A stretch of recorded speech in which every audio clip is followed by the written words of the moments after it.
boxing, some people heard of boxing, some don't. And the people who know boxing may not know the full history of boxing. So first I will talk about boxing creation. In 688 BC, boxing was made in ancient Greece and was introduced in the Olympic Games and is considered one of the oldest sports. The creator who made or invented the sport was Apollo. He was a creator and also a boxer who was part of the Olympics. And during 688 BC, boxing wasn't really popular because of its limited historical documents during that time.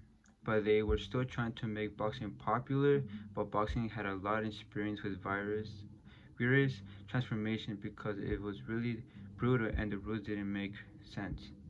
They had to fight with their fist until one of them died, and also they had to fight naked.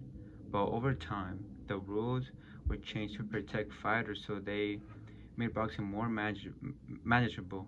For example, in 1743, boxing gloves were made, but they were only used for training. But then in 1892, they officially added gloves with 2 ounces to start it off, and they kept adding more ounces for less damage to the opponent. And then they added belts, and it came along in 1810. And the first fighter to win the belt was Tom Cribb. And ever since the belt was created, they added more belts and different weights, and it was given to the fight who is the one and true champion or world champion. So boxing gained a lot of popularity by professional influencers, promotion, and the fans. For instance, during Muhammad Ali's time, he became so popular because of his achievements, wasn't but he wasn't popular because of that.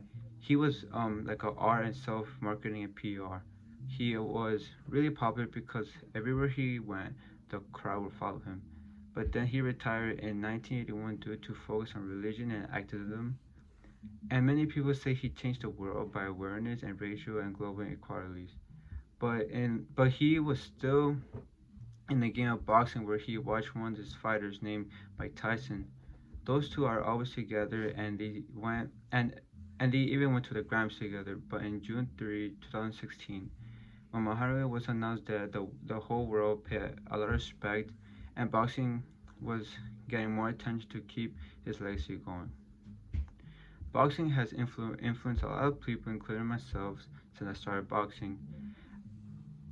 A lot of fighters want to become a professional boxer or a world champion, and that inspires fighters to work really hard to overcome a similar challenge to reach success. A lot of fighters who have sacrificed their life to become a professional, those who choose to pursue it in both physical and mentally. There's one boxer named Caleb Plant. He had a daughter who had been sick for 19 months. Caleb said she would have at least 150 seizures per day. There was not a single day she would have under 150 seizures. He promised his daughter that he will become a world champion one day. After his daughter passed away, he had to work really hard because the IBF super middleweight title was in the line. He had he had to fight, and he had the fight and he won the fight. His emotions show how he worked really hard and promised his daughter that he will win. When he won the belt, he went to the grave where his daughter was buried, and he gave her the belt.